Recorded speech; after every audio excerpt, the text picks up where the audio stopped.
Hello బాబు. చెప్పు చిన్నమ్మా. ఏం చెప్పను బాబు, తను కావేరి అని ఆ ఏసీపీ విజయ్ గట్టిగా నమ్ముతున్నాడు. ఇంతకు ముందే డిఎన్ఏ టెస్ట్ కోసం కావేరి చిన్నీల బ్లడ్ శాంపిల్స్ తీసుకెళ్లారు. ఆ రిపోర్ట్స్ వస్తే తను కావేరి అన్న నిజం బయటపడిపోతుందని, అందరి జీవితాలు తల్లకిందులైపోతాయని ఒక్కతే ఏడుస్తుంది బాబు.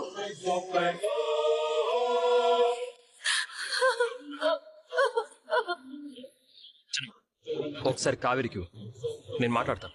తనిప్పుడు ఏమీ మాట్లాడలేని పరిస్థితిలో ఉంది బాబు. ఏం జరుగుతుందో ఏమో అన్న భయంతో అల్లాడిపోతుంది.